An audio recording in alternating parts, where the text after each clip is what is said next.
What's going on, guys? We are back once again, and we are going to be talking about the 7th episode of Ahsoka the series. So if you guys have watched it, let me know what you guys thought about it down in the comments. If you haven't watched it, then obviously, what did you think about it when you do come back to watch this video? But this was a little more, I would say, toned down, I guess you would say, because it starts off with Ahsoka. She is still in the ship while the Purgles are still going, and she's being trained. And we see a hologram of memories of Anakin when he was still in the Clone Wars teaching Ahsoka. So that's what we heard from the trailer about saying you will be coming across more than just droids in this war. And she was listening to the last one, and then that's when we see they're still about ready to exit out hyperspace due to the Purgle. And the Purgle do exit out hyperspace, but then they land into a minefield to the fact of where the remnants of the Empire is of Thrawn. Now, Ahsoka does say, okay, well, more than likely we'll probably be there. And then you have Yin Yang saying, well, what if, they're not there? What if they took us to a whole other planet?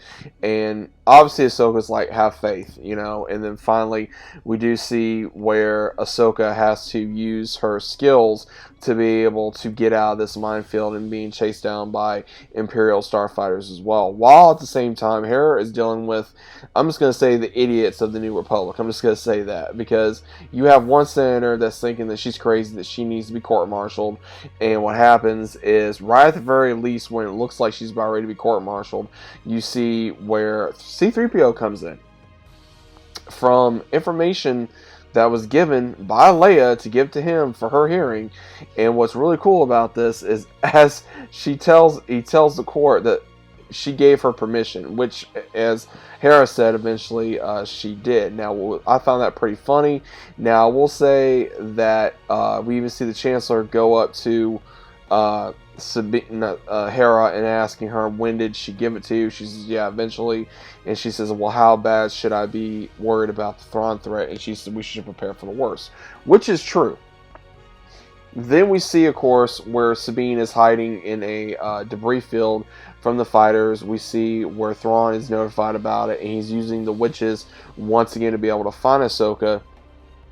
At the same time, we see where Sabine is telling Ezra about the Empire falling, the New Republic, and becoming Ahsoka's apprentice and everything else that's going on. Then they see Baylan and Shin with these raiders, and he says, friends of yours? She says, no.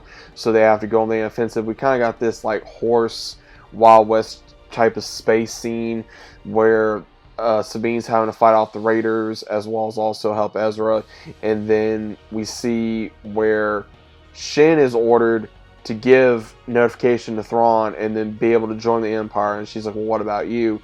And he says, I have a different path. So obviously we know something in the previous episodes calling out to him. We don't know exactly what's going to happen to Baylan at this point. We don't know if he's going to be reunited somehow with somebody that maybe he knew or someone calling out to him. Again, we don't know necessarily for sure what exactly may happen to Baylan. I know Ray Stevenson is no longer with us, so we don't know exactly if he's going to be recast or if it's going to be, his character's going to die. We don't know what's going to happen to Baylan. I mean, there's only one episode left, so it's going to be kind of interesting to see how it's going to go from here. And we also see where the witches do discover Ahsoka. While in that time Ahsoka is giving right before the attack, she tries to talk to Sabine. It was almost the same.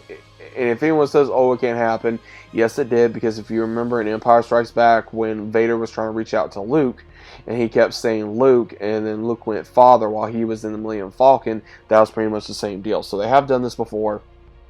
And she able to get on the planet.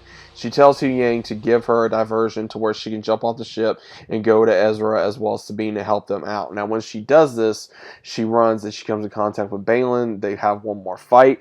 And it looks like Ahsoka did get the better of him. It looks like now that she's more at peace and calm with herself, that maybe we can actually see her being a better fighter and the Ahsoka that we know.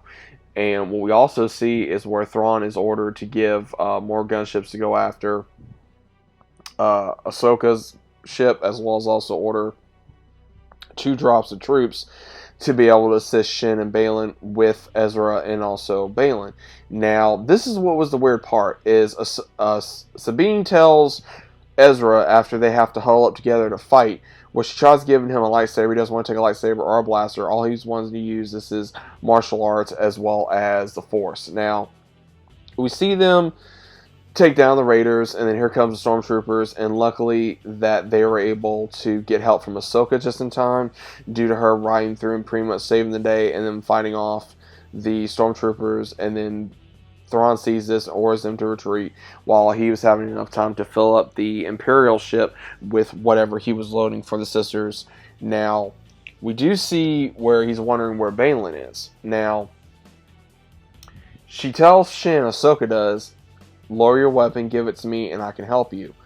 And she says, I'm not going to do anything. And then as soon as she does that, Shin runs, and obviously he's going to run back to Baylan. Now, again, we don't know exactly what is going to happen to Shin, if she's going to defect, if she's going to try to help Ahsoka and everyone else later on. Maybe if, Thrawn kills Baylan for not doing a direct order, or just something, or Baylan dies another way, and then Shin wants to get revenge, because a lot of people are speculating that could be her father, or it could be someone else, or maybe he got with a Night Sister, and she's half Force sensitive, half Night Sister, is what people are speculating as well. At this point, everything's up in the air. Now, another thing I'd like to see is we do see where everyone's reunited. Ahsoka and Ezra finally see each other. They're reunited.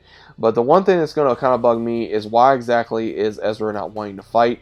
Is he afraid he's going to tap into his dark side pulses like he did in the last season of Rebels? Or is this just some new hippie life type deal where he's wanting to live in peace and he got so used to it that he can't really fight as good as he once did? Right now, it's all up in the air. But guys, what do you think of this episode of Ahsoka? Was it good? Was it bad? Was it okay? Was it mediocre?